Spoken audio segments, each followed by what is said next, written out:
One and all, it is the matchup you have been waiting for. Welcome back to Midweek Muster, week number 14, and we are in the grand finals. Beasty going up against Anatand. Game number 1, and it's going to be Order of the Dragons up against Jeanne. Who would win? An innocent fair maiden or a dragon? That's what we're here to find out. That maiden has been manned by the Beast himself, Beasty, who recently rated Jeanne as S tier. Anatand, meanwhile, of Order of the Dragon, this has been a Civ that's been rising through the rankings. Very good now in the Pro Scouts meta. And I say Anatand is one of the more scary players on this. Like, he was kind of clocked onto it trying to find innovative builds months and months ago. Obviously kind of fell short at the time, but definitely has got to be sliding a lot more of those back out now after a heavy delay.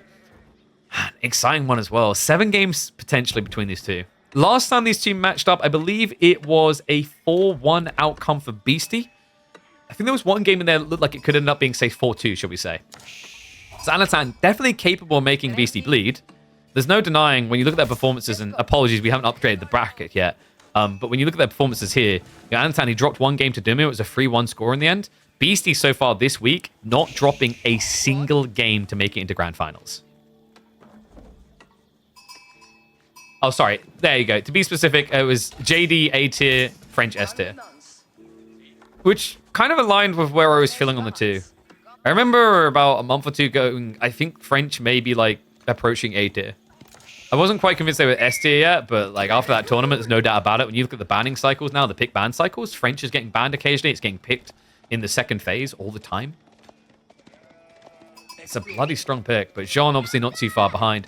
Order of the Dragon's a tricky one though. I think OOTD is meant to be favored here on paper. The logic being is that the units are too tanky for Jeanne to kill and too easy for Jeanne to get killed.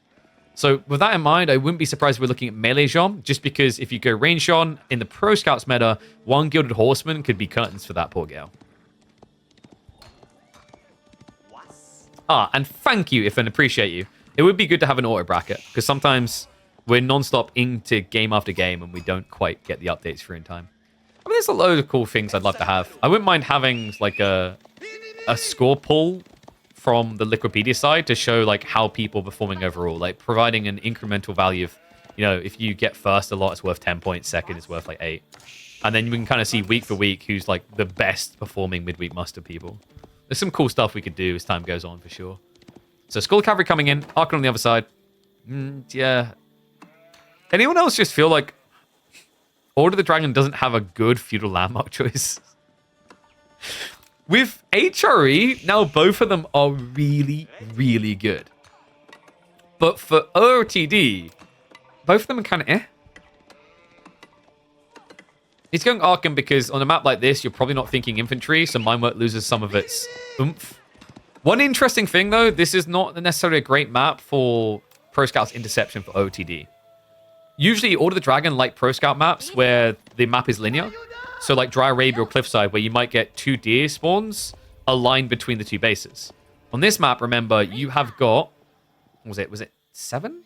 1, 2, 3, 4, 5... Yeah, 7 separate deer stacks of 3. Spread super wide.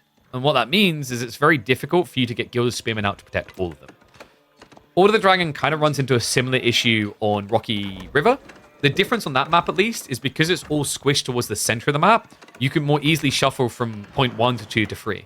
Here, going from point 1 to 2 to 3 is quite the jump.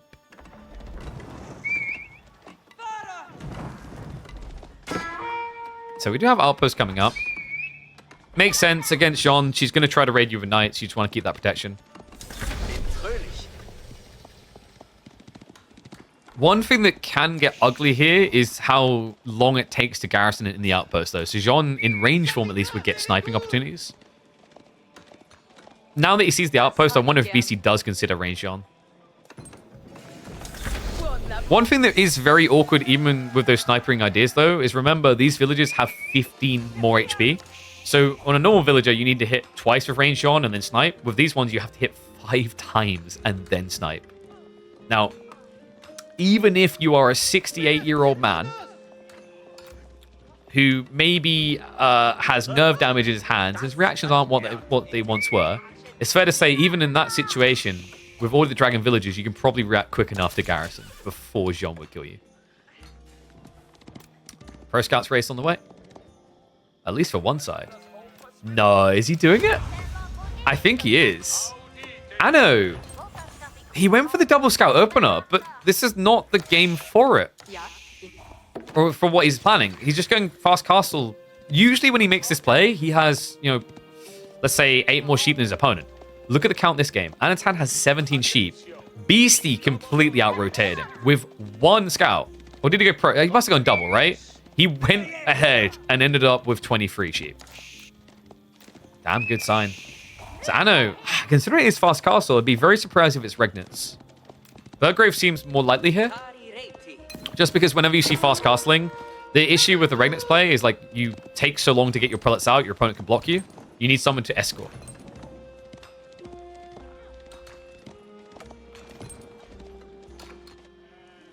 The Beasty, of course, just going to be adding in more and more knights. I mean, now that he has the entire reign of the map to just drag in all those deer, it's plenty of knight pump. And it is going to be range on. Yeah, well, I mean, there's no horseman threat here. So, considering your opponent's being greedy, it's just the organic choice. I wonder if he would have went melee if this had been a contested feudal age. Range just always feels better when you're against greedy opponents. I know. Has already got the gold he requires. Food drop-off is going to be coming in shortly. Beasty. It is going to be Regnants. Okay, so Anatan doesn't feel like he can compete just by going into Burgrave spam here. So why would Anatan rate Regnants over Burgrave here? It might be the Jeanne interaction. She's very fast. So Spearmen, Men-at-Arms, etc. get kited by her. Same with the Knights. You can't reach your targets. He has got options on the table as well. This early on in the game, like there's 3 relics in different directions. So if Beasty's camping the gold, it means the others are accessible. Yeah, I guess it's like weird. Like H3 Burgrave, you can maybe justify it to spam enough spears to survive, but OOTD, obviously it's not about spam speed, it's about savings. And if you're going Spearman, you're not actually saving that much compared to Men-at-Arms or Landsknechter. We're not going to get the racks because you will need spears anyway, eventually. If you can at least get 2 relics, this play will feel worth it. Other thing that I think that makes a difference here for Anatan is because he knows his gold isn't truly harassable per se, he can just keep gathering and keep punting. You know, if 1 prelate, 2 prelate, 3 prelate go down, yeah, it sucks that you're losing these units, not getting anything in return, but you always know you've got another 7,000 gold to gather. Speaking of that 7k gold being put to good use, we do have the first Gilded Knight queued up. This is going to be an absolute nightmare for Jeanne. Literally, figuratively, because it's called a knight. All of it. This thing hits like a truck. It hits for almost, I think, 40 damage with a sword swing. And you only have 225 HP. So you're going to want to get the hell out of dodge. Luckily, the Gilded Knights do take a while to come through. We have got a knight peeled off here with only 14 HP. The funny thing is the prelate has no attack damage. So if Anatan punts for it now, he's just going to lose a prelate. That's a pretty sick little detail from Beasty.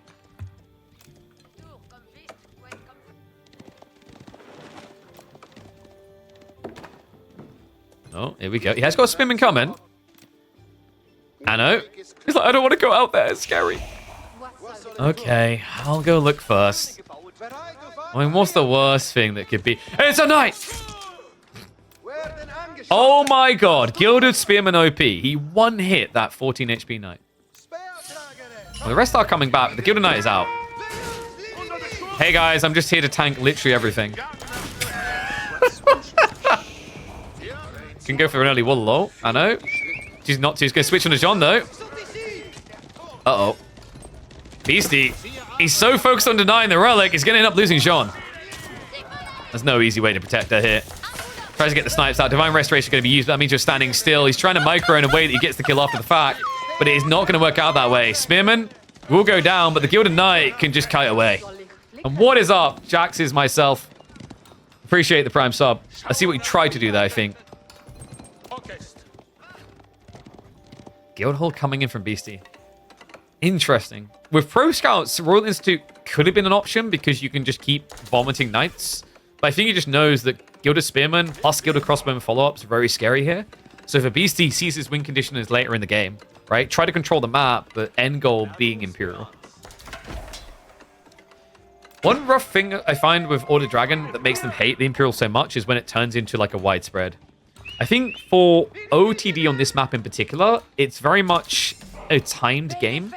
You can't play hyper deep easily. And the reason is because of the nature of Prairie, you are going to spread wide very quickly because of all the small tree lines. When you do that, that opens you up to raiding a lot. And Prairie is probably the hardest map we have in rotation to wall. The only one that would be harder is a map where you only play Mongols.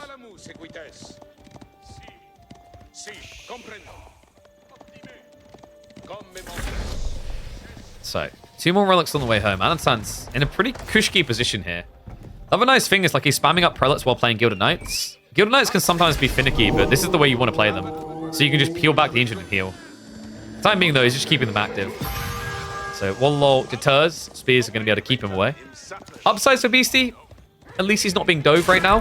The Knights are kind of just committing to defend the prelate play. Downsides is, of course, he's getting the relics quite easily. The arbitrary switch. Some people might consider this premature. I disagree. I think at this position, you could try to vom out Knights, but you know what's going to happen. If you don't have the ability to snipe out Gilded Knights quickly, they'll individually get microed back and healed. So by going for crossbows, what this gives Beasty is a way of denying that value.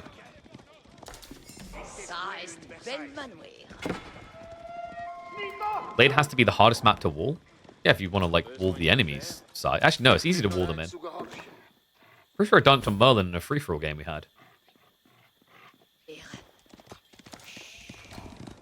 There's the Inspired Warriors deck. So remember what I said about these guys hitting like a truck? Yeah, 36 base damage. Add 15% on top.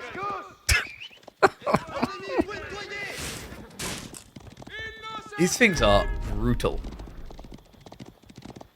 I'm trying to think, like, math that quickly in my brain. Isn't that enough damage to 2-hit and Order the Dragon Villager? They have, what was it, 92 HP? So you'd end up doing, I want to say 41 on the swords. Lance attack would be up to, what, 52? Yeah, so I think with the Inspired Warriors, you even 2-hit Gilded Villagers with textiles.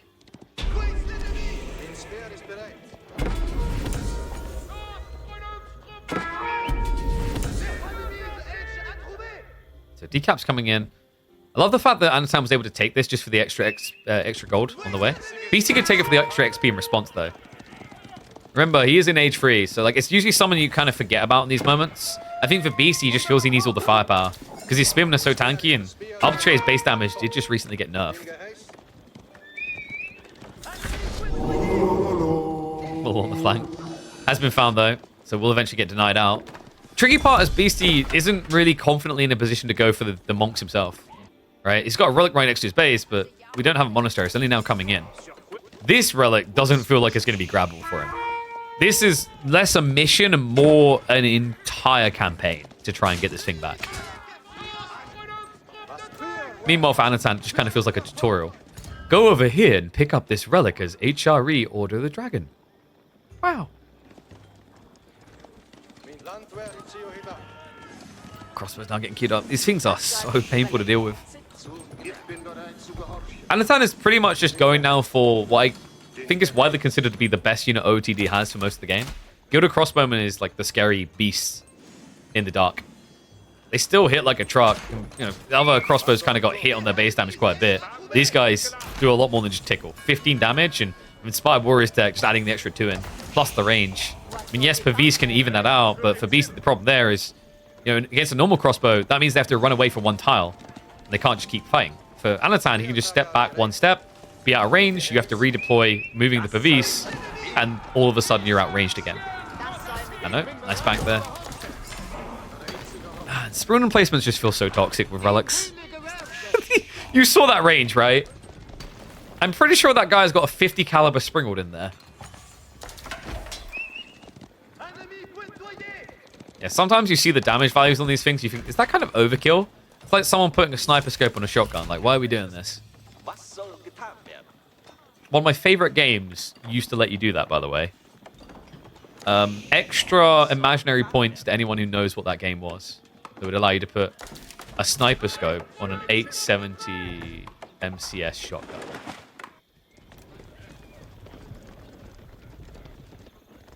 So Beasty has got the stockpiling happening behind this. We're up to 700 food in the guild hall. He has got the one relic from his side of the map. Unfortunately, in return, Anatan is in a very confident position here with 4 relics. Where is that? There we go. Hasn't been placed yet. There we go. Break Fluid Nose. Rainbow Six, mate. Legendary game. Rainbow Six Vegas. My first online shooter experience. Grinded that one to the top of the ladders. Absolutely love that game. It was like top 3 on leaderboards at all time. I think it was my vibe. Good old MTAR 21 main. Rainbow Six Vegas 2. Okay, so Rainbow Six Vegas 2 upgraded some things, but what it downgraded in was its netcode quality. Its netcode, the bad netcode quality of that game, I think, is what killed Rainbow Six Vegas.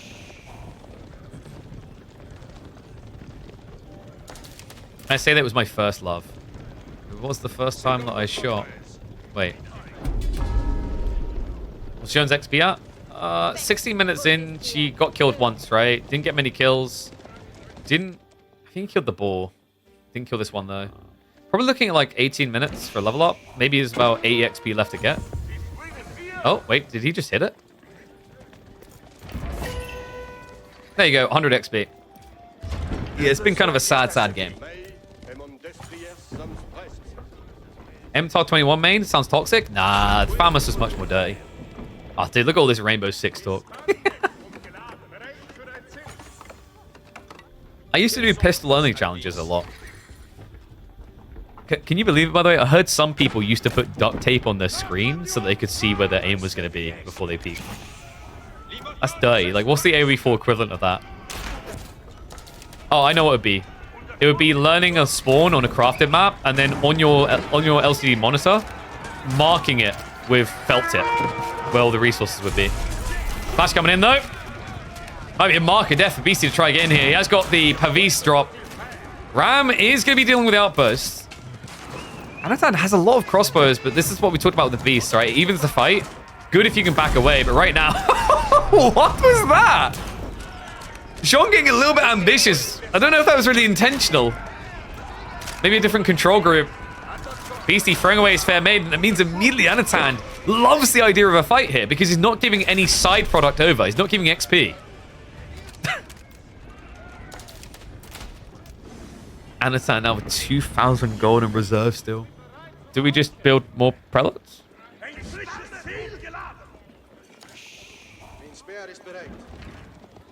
Yo, you know what actually is like what I wish AoE4 had?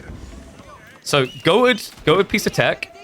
I can't believe more RTSs haven't offered it.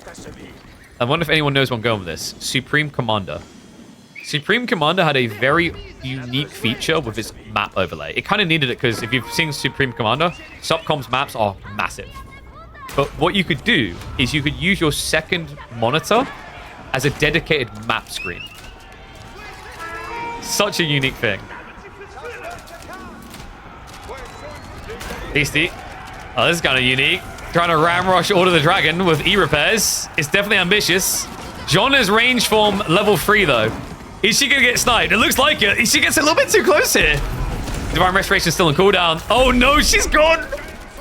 Order of the Dragon, crossbowmen. They were always traditionally quite a good answer to Jeanne, even in range form. And you see why there. The high base damage means they still hit like a truck. Beasty has to buy back again. Rams. Try again and fail again. At this point, Anatan could just be all chat typing. Strike 2? Strike 3, question mark? Right, goading him into coming and coming again. Finally, though, Beasty is going to back up. He has got the red pass on the way, but kind of an awkward position to find himself in here. He doesn't really have that many troops to protect the sacred sites. In fact, decaps are already on the way on the west side. He could pivot east with a spearman. He's got his own keep drop coming in now on the east. I mean, Beasty, you know, he is an age ahead. What I'm worried about is the scaling point of his economy.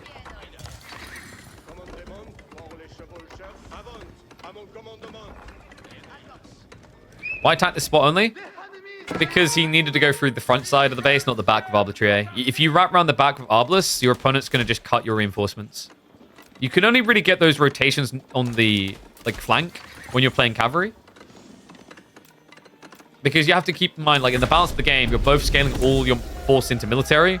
If you then have to rotate wide, it means like there's, 4, 5, 6 units coming through here any given time. With Anatan, you can just stand here, walk out, shoot them, walk back in. So that's why Beasty felt a necessity to go through the center.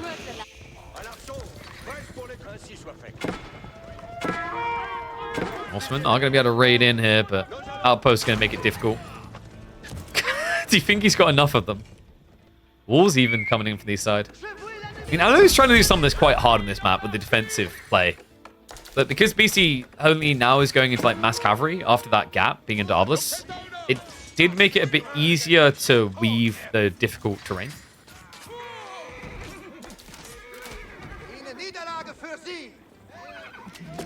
Hit like a truck and hands in the cookie jar should be on t-shirts. All right, if we ever get big enough for people to want to buy merch, yes. But we are not going to be as big as this landmark. The Love Hotel is on the way. How's the Swabia coming in? Why do we call it Love Hotel? Because just so many babies are born every day in this thing. 3 TCs in 1.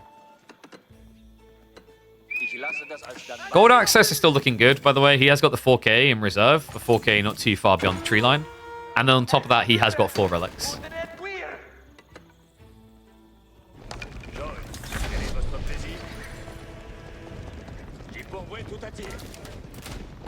Ah, yes. We've got a lot of Beasty people watching today. Yeah, he always called it the Village Printer. We always called it Love Hotel. I mean, like, Villager Printer is a good name. It's just very futuristic-y.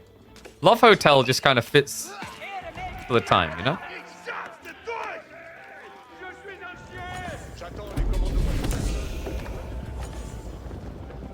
There can be babies without love involved too.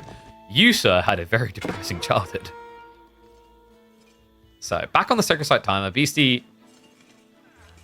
He's going to be looking for keep drops now. Yeah, already got one coming in over here. Needs another one on the wide. Very oppressive to try and dive. At this stage, one annoyance is that Anatan can just, like, he's got plenty of time to go in Trebs. In fact, Trebs is kind of the most cost-efficient approach for him. He won't really want to go through the Red Palace. The difficulty with the Red Palace is, like, it repairs with wood. The stone is a more valuable hard thing for Beast to justify. That's interesting. We've got the poor man's keep here. Remember, the town centers do have arbalist emplacements.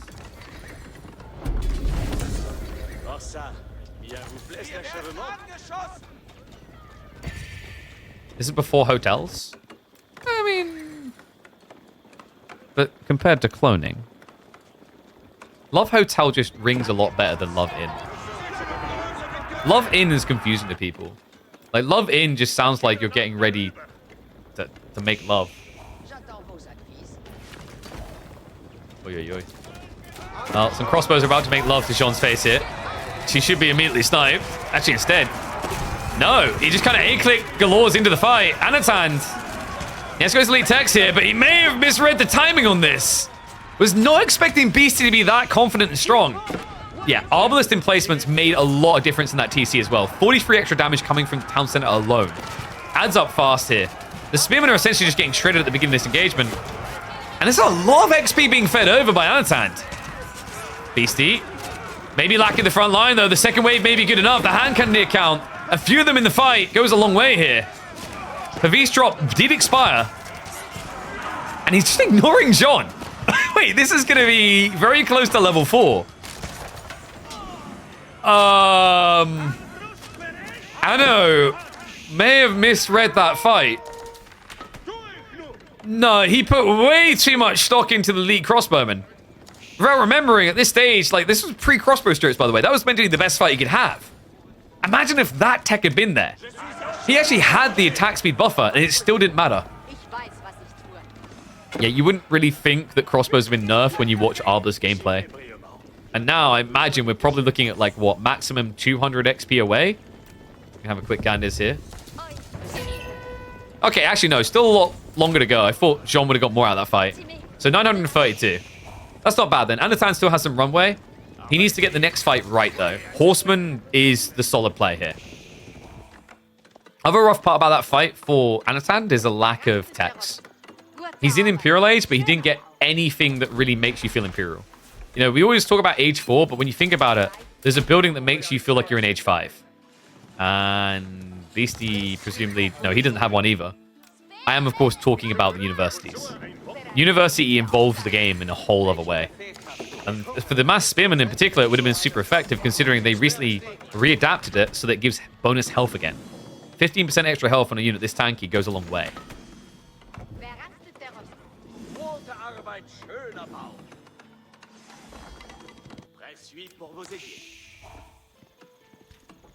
So BC has got that clock ticking down. He did get the keep follow-up here. Anno with Horseman can go for a flank raid to try and secure. West side would be his best target. He doesn't know that, though. And BC isn't making it easy. His posturing makes it very difficult to go to flank raid. He's coming down the center.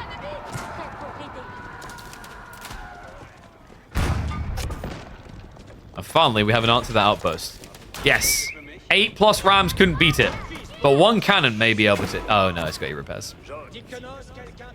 You'd think the cannon is the answer until you remember this thing has 10.8 tile range. Devs, please.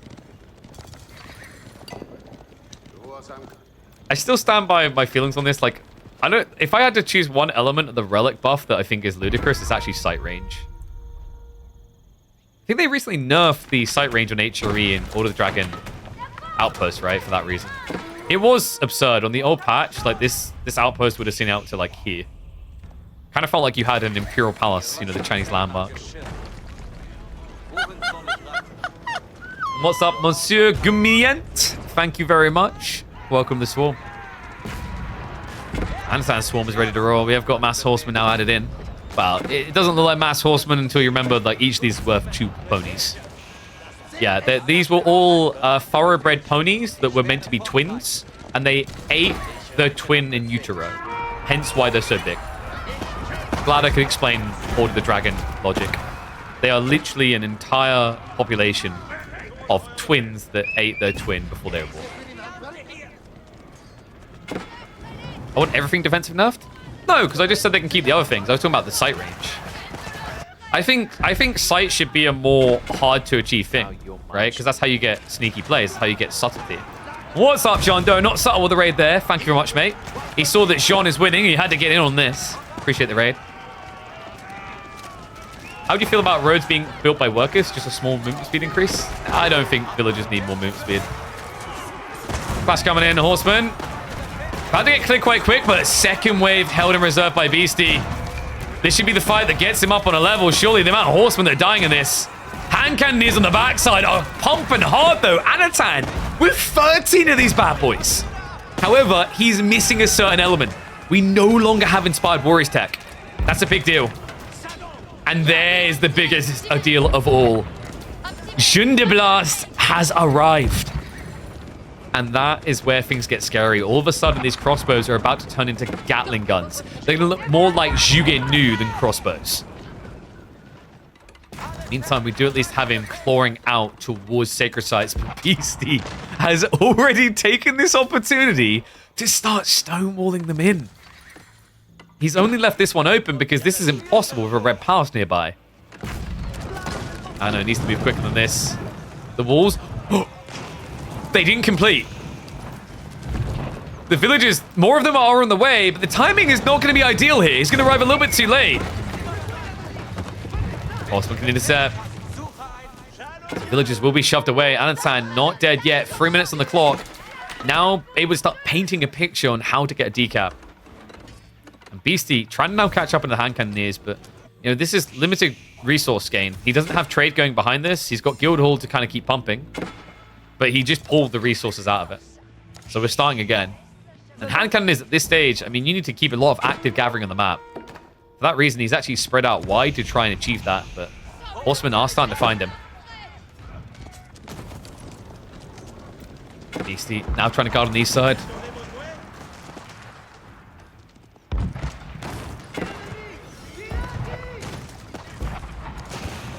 West side still not fully locked in, but getting there. Should be done before any attempt at a cheeky decap arrives.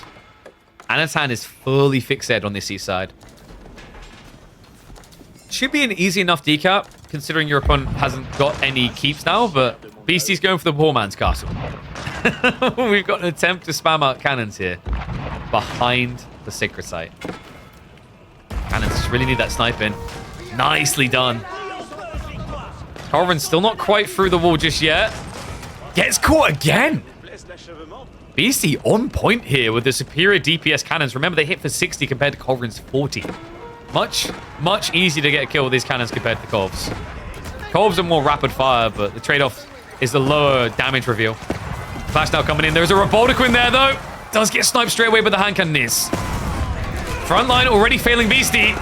Horsemen are going to reach in. The hand cannoneers are carrying these engagements. A lot of XP, but you've already maxed out, mate. Beasty has to back away. He did use the attack speed aura, but he's still getting wiped. And the hand cannoneers are going to mirror match on the walls. It's a party on top of the parapets. The hand cannoneers should be capable of winning. The crossbows are actually just moving way too much. They're not even fighting back right now. But Anatan, no way. No, the cannons. The cannons are actually making the difference here. 60 damage per strike. All HC's gone. Beasty keeps the sacred site win condition. And Anatan has nothing left. And this is only the first game of the series. Yeah, it truly does deliver.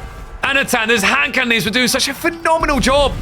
But the second wave wasn't there. His production's so far back, right? Only 3 stables here. A lot more further away. He just didn't have that second wave to contest. Beasty took the patience as well to kind of throw away the front line. Keep Jeanne in reserve, blasting away with the cannons. Really did just break that entirely. I mean, hand cannoneers, for the Gilded ones, they look tanky until you remember that against these cannons, the real hand cannons, well, not even hand cannons, the arm cannons here, they hit him in return for, what, 115 damage, which I believe is enough to still 2-hit a Gilded hand cannoneer.